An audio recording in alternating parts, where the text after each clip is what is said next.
Bir gün öttü bir tağ açtım. Tuman tostu quyoshimni. Ümit dirishdim üzülgeymi, ko'rolmasam qayoshimni deb yozilgan edi.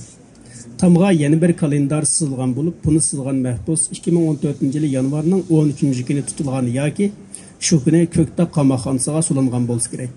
O kalendarga shu kundan boshlab belgi qo'yib mengibdi va har kuni kalendardagi birdan kunga belgi urib chiqibdi. O 21 avgust qo'yib berildimi yoki turmaga o'tkazilib ketdimi, shu kundan keyingi chislar belgisiz qolgan edi. Men hech kim qaramasda kalendardagi 26 avgust degan kunga belgi urib qo'ydim. Alqanda kalendarning ustiga sinchilab qarasam, bilinmagidek imir-chimir qilib Uyg'urcha bunu she'r yozilibdi. Sen yer yüzüden palangan makan, men seni izlep azgan sergardan. Sen toğraqlarning tomurida qon, men her baharda köklegen arman.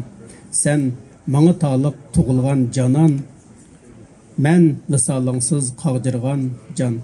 Sen sulalamsen qılıngan payxan, men taxti baxti kül bolgan xaqan. Bu şiir Kerimcan Süleyman'ның men eng yoqtirdigan sen degan she'riga o'xshaydi.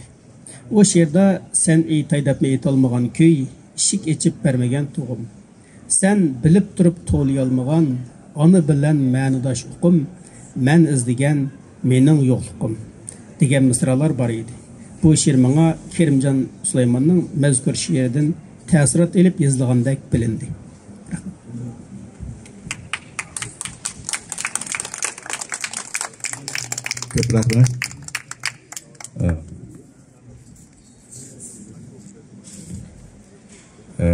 Ich lese jetzt diesen Text auf Deutsch vor.